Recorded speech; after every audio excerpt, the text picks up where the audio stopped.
Hello students, welcome you all on Engineers Career Point. So my dear students, अगर आपको gate का preparation करना है, अगर आप कंप्यूटर साइंस ब्रांच से हैं, अगर आपको गेट का प्रिपरेशन करना है या फिर ISRO, DRDO या जितनी भी जो कंप्यूटर साइंस स्ट्रीम के PSUs हैं या स्टेट गवर्नमेंट की कोई भी वैकेंसीज हैं, उनमें जो एक कॉमन पैटर्न देखने को मिलता है हमें, वो है कि सिर्फ मैक्सिमम टाइम्स या ये कहूँ कि गेट का जो भी सिलेबस है वो तो आपको आना ही आना है, प्लस कई बार कुछ स्टेट्स में कुछ एडिशनल सब्जेक्ट भी आ जाते हैं।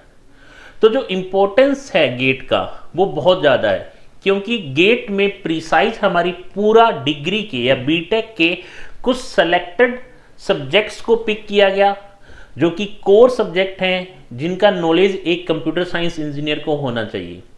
तो माय डियर स्टूडेंट्स, आज के इस वीडियो में मैं आपको बताने जा रहा हूं कि जो हमारा सिलेबस है गेट का, कंप्यूटर साइंस का मेनली, उसमें कितने सब्जेक्ट हैं, हर सब्जेक्ट में का वेटेज क्या रहने वाला है, और हर सब्जेक्ट के अंदर अगर हम पर्टिकुलर टॉपिक्स की बात करूं तो कौन से ऐसे टॉपिक्स हैं जो बहुत इंपॉर्टेंट है। तो ये वीडियो आपके लिए बहुत अच्छा होने वाला है, क्योंकि अगर आप अब अपनी जर्नी को स्टार्ट कर रहे हैं गेट प्रिपरेशन सिलेबस के बेसिस पे, तो ये बहुत ही आपके लिए हेल्पफुल होगा। सो माय डियर स्टूडेंट्स, हम स्टार्ट करते हैं। मैंने जैसा कि आपके सामने गेट का सिलेबस ओपन कर रखा है, इसमें हमारे पास कुछ सेक्शंस हैं। तो आप देख सकते हैं कि यहाँ पे जो पहला सेक्शन है वो है इंजीनियरिंग मैथमेटिक्स से रिलेटेड। फाइन। अब इंजीनियरिंग मैथमेटिक्स में हमारे पास एक्चुअल में इन्होंने दो पार्ट में डिवाइड कर रखा है, एक तो स्पेसिफिकली इंजीनियरिंग मैथमेटिक्स और दूसरा उसमें डिस्क्रीट मैथमेटिक्स को भी इन्होंने ऐड ऑन कर रखा है। फाइन। और ऑलमोस्ट जो इंजीनियरिंग मैथमेटिक्स का वेटेज है वो 15 मार्क्स का रहता है।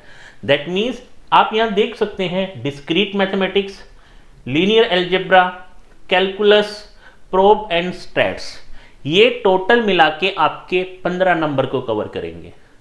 साथ ही साथ 15 नंबर का आपके पास एप्टीट्यूड, जिसमें basic coding, decoding, then directions, profit loss, कुछ इंग्लिश के sentences, direct indirect verb, preposition, इनसे रिलेटेड 15 नंबर का वो पोर्शन अलग है। तो टेक्निकली अगर हम बात करें तो आपका पेपर 85 मार्क्स का है, प्लस 15 मार्क्स आपके एप्टीट्यूड के हैं, जिसमें भी फिक्स कुछ टॉपिक्स हैं जिनके पैटर्न आपने देखा होगा, क्वेश्चंस किस टाइप के आएंगे, नहीं तो उनके बारे में भी हम डिस्कस करेंगे। तो अगर हम बात करें टेक्निकली और टेक्निकल सब्जेक्ट्स की, तो उसका टोटल वेटेज 85 है, और उस 85 में आपका 15 नंबर का इंजीनियरिंग मैथमेटिक्स कवर होगा, जिसमें ये 4 टॉपिक मेनली रहने वाले हैं। डिस्क्रीट मैथमेटिक्स अपने आप में एक सब्जेक्ट है, तो ये कंप्लीट एक सब्जेक्ट, प्लस लीनियर अलजेब्रा जो कि आपने रीड किया हुआ है +2 में काफ़ी पार्ट, या M1 या M2 जो आपके फर्स्ट ईयर में जो मैथमेटिक्स रहती है उसमें आपने डिस्कस किया होगा। देन कैलकुलस, सिंपल कैलकुलस है, बहुत ज़्यादा एडवांस कैलकुलस नहीं है, +2 की आपकी कैलकुलस है, और उसके बाद प्रोब एंड स्टैटिस्टिक्स पार्ट रहेगा। स्टार्ट करते हैं हमारे डिस्क्रीट मैथमेटिक्स फर्स्ट पार्ट से। तो इसमें एक टॉपिक है preposition and first order logic. यहां से कंफर्म है कि आपके 3 नंबर के क्वेश्चन आएंगे ही आएंगे। एक 2 नंबर का आता है और एक इसमें 1 नंबर का क्वेश्चन आता है। इजी सब्जेक्ट है, इजी टॉपिक है प्रीपोजिशन लॉजिक, बहुत ही बेसिक। फर्स्ट हमारा जो किसी भी बुक का डिस्क्रीट मैथमेटिक्स में, इसके लिए हम जो बुक मेनली रेफर करते हैं दैट इज केनेथ रोजन, जहां से अगर आपने एक बार इस बुक को रीड कर लिया तो ऑलमोस्ट हर बार वहीं से या उसी पैटर्न के क्वेश्चन, क्योंकि इसमें एक्सरसाइज बहुत ज़्यादा है। अगर आप इस बुक की इस चैप्टर की एक्सरसाइज को लगा लेते हैं that is more than enough. Next जो टॉपिक है basic, that is set relation function. अब सेट्स रिलेशन फंक्शन में आपके पास 1 से 2 नंबर का यहां से आ जाता है, जिसमें relation and function are the most important. कई बार सेट से भी क्वेश्चन आया हुआ है। इसके बाद हम बात करें तो नेक्स्ट टॉपिक है आपका partial order, that is poset and lattice. Lattice is a important topic. Lattice से हर बार एक क्वेश्चन आता है 1 या 2 नंबर का। फाइन। उसके बाद एक है आपके पास ग्रुप थ्योरी, इसमें से भी आपका कंफर्म 1 नंबर का आएगा ही आएगा। 1 से 2 नंबर का आप कह सकते हैं। तो एक आधे सब्जेक्ट में, एक आधे टॉपिक में कई बार एक कम हो जाता है, कई बार एक ज्यादा हो जाता है। नेक्स्ट जो इंपॉर्टेंट टॉपिक है, क्योंकि ये जो टॉपिक है आपका ग्राफ, ये ग्राफ आपके एल्गोरिथम में भी ऐड हो सकता है, इसकी कुछ प्रॉपर्टीज दूसरे सब्जेक्ट्स में भी ऐड होती है। तो graph is one of the important subject और important topic in mathematics as well as in algorithm. Fine, तो यहां से मैं 2 नंबर आपको बोलने वाला हूं कि कंफर्म आता है। उसके बाद हम बात करें कॉम्बिनेटरिक्स, काउंटिंग, रेकरेंस रिलेशन, इसमें से 1 नंबर का आपके पास आ जाता है। तो अगर मैं डिस्क्रीट को कंबाइन करूं, पूरे कंक्लूड करूं, तो प्रीपोजिशन आपका बहुत इंपॉर्टेंट है, उसके बाद सेट रिलेशन फंक्शन बहुत इंपॉर्टेंट है, और फिर आपका एक ग्राफ टॉपिक बहुत इंपॉर्टेंट है माय डियर स्टूडेंट्स। नेक्स्ट चलते हैं हम लीनियर अलजेब्रा की तरफ। लीनियर अलजेब्रा में जो प्रॉपर्टीज है, प्रॉपर्टीज में भी रिलेटेड टू आपका डिटर्मिनेंट की प्रॉपर्टी हो, इनवर्स की प्रॉपर्टी हो, एडजॉइंट की प्रॉपर्टी हो, आइगन वैल्यूज की प्रॉपर्टी हो, आइगन वेक्टर्स की प्रॉपर्टी हो, उनके बेसिस पे आपको क्वेश्चन यहाँ पे देखने को मिलेगा। तो आप मान के चलिए 2 नंबर का ये मैट्रिक्स कंफर्म आता है, बहुत इजी है, स्ट्रेट फॉरवर्ड क्वेश्चन आपको देखने को मिलेगा, जिसमें मैट्रिसेस हैं, डिटर्मिनेंट्स हैं, system of linear equation, homogeneous equations कब होती है, क्या सॉल्यूशंस एग्जिस्ट करते हैं, eigen value, eigen vector, and one is LU decomposition. तो यहां से आपको 2 नंबर के क्वेश्चन आपको देखने को मिलेंगे। बात करें कैलकुलस की। कैलकुलस ये हमारा इवन दो बहुत ज़्यादा सिलेबस है, जिसमें आपकी लिमिट है, कंटिन्यूटी है, डिफरेंशियबिलिटी है, मैक्सिमा है, मिनिमा है, एंड मीन वैल्यू थ्योरम। ये मीन वैल्यू थ्योरम भी इंपॉर्टेंट है, तो यहाँ से आपको 2 नंबर का क्वेश्चन देखने को मिल सकता है। And the last is prob and statistics. इसमें बेसिक प्रोबेबिलिटी आपकी रैंडम वेरिएबल से related, uniform, Poisson, binomial, mean, median, mode, standard deviation, Bayes theorem, conditional probability, जिसमें half of the part already हम +2 में रीड करके आते हैं। तो यहां से भी आप 1 से 2 नंबर का मान सकते हो। तो that is the weightage of engineering mathematics, almost 15 number का। अगर प्रिसाइजली बताऊं तो टॉपिक वाइज टॉपिक कुछ ये रहने वाला है। फाइन, अब चलते हैं हम थोड़ा और डिटेल में टेक्निकल सब्जेक्ट्स की तरफ। तो आप यहाँ पे सेक्शन 2 देख सकते हैं, जिसमें सेक्शन 2 में है डिजिटल, और जो डिजिटल का वेटेज रहता है that is 4 to 5 marks, 4 to 5 marks, जिसमें एक क्वेश्चन आपका फ्लोटिंग पॉइंट का कंफर्म रहता है। उसके बाद जो रिमेनिंग 3 हैं important topic, that is sequential circuit, combinational circuit, and के मैप। के मैप का क्वेश्चन, उसको ऑप्टिमाइज करना, मैक्सिमम टाइम आता है इसका क्वेश्चन। उसके बाद कॉम्बिनेशनल और सीक्वेंशियल मैंने आपको बता दिया है। नेक्स्ट जो सब्जेक्ट है मोस्ट इंपॉर्टेंट, जिसका वेटेज 11 से 12 नंबर का रहता है, that is computer organization, COA। इसमें हमारे दोनों कंपोनेंट हैं, आर्किटेक्चर भी इंक्लूड है और ऑर्गेनाइजेशन भी इंक्लूड है, जिसमें the most important is one is pipelining. मैं यहां पे मार्क करना चाहूंगा पाइपलाइनिंग एंड पाइपलाइनिंग हजार्ड्स। ये टॉपिक बहुत ही इंपॉर्टेंट है, कम से कम यहां से 2 प्रॉब्लम आपको 4 नंबर की दिखने वाली है। साथ ही साथ नेक्स्ट जो मोस्ट इंपॉर्टेंट टॉपिक है दैट इज मेमोरी।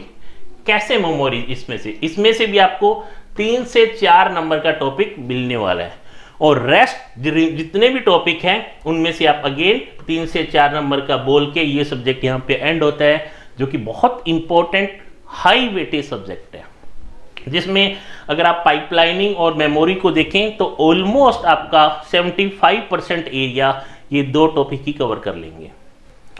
नेक्स्ट हम बात करें प्रोग्रामिंग की, programming and data structure.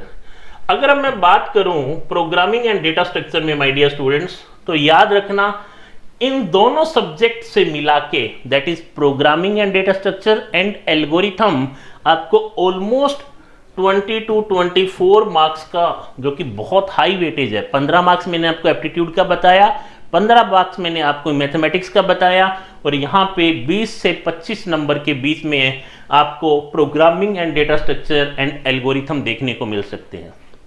Programming and data structure में the most important area is C की बेसिक प्रोग्रामिंग और रिकर्सन। यहां से कम 3 क्वेश्चन आते हैं आपके पास, जिसका वेटेज ऑलमोस्ट आपका 5 से 6 नंबर का रहने वाला है। वहीं दूसरे टॉपिक की बात करूं तो binary search tree, binary heap और ट्री अगेन इंपॉर्टेंट है। यहां से भी आपको 3 नंबर के क्वेश्चंस देखने को मिल सकते हैं। रेस्ट कुछ इस पार्ट में से आपको 1 या 2 क्वेश्चन, हार्डली 2 नंबर का। फाइन। अब हम बात करते हैं एल्गोरिथम की। Algorithm again data structure, programming and algorithm. आप अगर कंप्यूटर साइंस में सरवाइव करना चाहते हैं तो ये सब्जेक्ट आपको आना मैंडेटरी है, in terms of PSUs, in terms of GATE, in terms of अगर आप अपनी हायर स्टडीज को कंटिन्यू करना चाहते हैं कंप्यूटर साइंस में, तो ये वो सब्जेक्ट हैं जो कि बहुत ही इंपॉर्टेंट है। अब हम बात करते हैं एल्गोरिथम को, तो एल्गोरिथम मेनली 4 पार्ट्स में डिवाइड है, जिसमें आप कह सकते हैं बेसिक टाइम कॉम्प्लेक्सिटी को आइडेंटिफाई करना, second is divide and conquer technique, third is greedy technique and the last one is dynamic programming. तो ये 4 ऐसे इंपॉर्टेंट कंपोनेंट है और हर कंपोनेंट से हर बार क्वेश्चन पूछा जाता है। That's why I can say कि जो प्रोग्रामिंग एंड डेटा स्ट्रक्चर और एल्गोरिथम है बहुत ही इंपॉर्टेंट हाई वेटेज एरिया है, जिसमें आपका टाइम कॉम्प्लेक्सिटी हर बार आपसे 2 नंबर का क्वेश्चन पूछेगा। Next divide and conquer, again जो एक ये आप देख रहे हैं topic, graph traversal, minimum spanning tree, shortest path, ये जो एरिया है बहुत ही इंपॉर्टेंट है, जहां से आपको 4 नंबर का क्वेश्चन आपके हर बार की तरह गेट में आता ही आता है बच्चे। उसके बाद 2 नंबर का प्रॉब्लम आपको यहां सर्चिंग और सॉर्टिंग से मिलने वाला है। फिर rest of the part divide and conquer and dynamic programming और ग्रीडी में से कवर हो जाएगा। फाइन माय डियर स्टूडेंट्स, तो याद रखना कि अगर आप कुछ टाइम लगा के प्रोग्रामिंग, डेटा स्ट्रक्चर और एल्गोरिथम को कंप्लीट करते हैं तो इसमें आपका इवन इजी टॉपिक्स आते हैं, इजी क्वेश्चन आते हैं, तो बहुत ज़्यादा वेटेज इन 2 सब्जेक्ट्स का है। इवन दो आपको लगेगा कि ये 10-12 नंबर का, ये 10-12 नंबर का, 2 सब्जेक्ट का जैसे कोआ था वैसे ही, बट द पॉइंट इज क्योंकि ये दोनों सब्जेक्ट इंटरलिंक्ड हैं तो आपको कब पता भी नहीं लगता कि कब आप स्विच कर गए हो एल्गोरिथम से डेटा स्ट्रक्चर की तरफ और डेटा स्ट्रक्चर से एल्गोरिथम की तरफ। फाइन। तो ये इंपॉर्टेंस बहुत ही इंपॉर्टेंट है और इवन ये 2 सब्जेक्ट आपको आने भी चाहिए if you want to survive in computer science stream. Next मैं बात करूंगा जो इंपॉर्टेंट एरिया है, that is theory of computations. कई बार बहुत सारी स्टूडेंट्स ने ये सब्जेक्ट नहीं पढ़ा होता। फाइन, क्योंकि ये मोस्टली 6th या आपके 7th सेमेस्टर में ये सब्जेक्ट आता है और इसी से रिलेटेड इसका जो नेक्स्ट सब्जेक्ट है दैट इज कॉल्ड कंपाइलर। और अगर इन दोनों का इंडिविजुअल वेटेज बताऊं तो ये आपका 7 से 8 नंबर का रहेगा, ये 4 से 5 नंबर का रहेगा। अगेन इन दोनों सब्जेक्ट का वेटेज जो है वो 11 से 12 नंबर आप बोल सकते हो। फाइन, जिसमें आपका टीओसी बहुत इंपॉर्टेंट है। टीओसी की अगर स्पेसिफिकली बात करूं तो ये 4 पार्ट्स में डिवाइड है। One is finite automata, second is push down automata, third is Turing machine and the last part is undecidability. Fine, and वही हम कंपाइलर की बात करें तो कंपाइलर के जितने भी फेजेस हैं उन फेजेस को यहां पे डिवाइड किया गया है।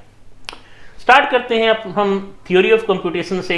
तो मान के चलिए अगर आपको फाइनाइट ऑटोमेटा अच्छा आता है तो ये जो 7 और 8 नंबर का वेटेज है इसमें से आप 4 नंबर अकेले फाइनाइट ऑटोमेटा से कवर कर सकते हैं। रेस्ट पार्ट आपका closure properties and context free language, इसमें से भी आप मान सकते हैं 2 नंबर का, और जो रिमेनिंग है अनडिसाइडेबिलिटी पार्ट, यहां से आपका 1 नंबर का क्वेश्चन आता है। तो फाइनाइट ऑटोमेटा में जो टीओसी में सबसे बड़ा जो चैप्टर है वो है आपका फाइनाइट ऑटोमेटा, जिसमें बहुत सारी, क्योंकि ये बेसिस हैं टीओसी को सीखने के लिए, तो यहाँ पे आपका फाइनाइट ऑटोमेटा अगर आपसे हो जाता है तो अच्छा, क्योंकि ये बेसिस है, रेस्ट आपका जो टीओसी है वो भी आपको बहुत आसानी होगी इसे समझने में। नेक्स्ट बात करते हैं हम कंपाइलर डिजाइनिंग की। कंपाइलर डिजाइन में जो सेकेंड फेज है सिंटैक्स पार्सिंग, एक पार्सिंग और एसडीटी, यहां से अगर मैं 4 से 5 नंबर की बात करूं तो 2 नंबर का यहां से आने वाला है। उसके बाद ये constant propagation, लाइवलेस analysis, common sub expression elimination, ये इंपॉर्टेंट है। 1 से 2 नंबर आपका यहां आने वाला है और रेस्ट टॉपिक से 1 नंबर का आने वाला है। तो ओवरऑल ये जो सब्जेक्ट है टीओसी और कंपाइलर आपको 11 से 12 नंबर दे के जाएगा। इजी सब्जेक्ट है, जब करने बैठेंगे तो ऐसे वो सब्जेक्ट है जहां पे आपके मार्क्स आना, मतलब इजिली आप इन सब्जेक्ट्स में मार्क्स ले सकते हैं। फाइन।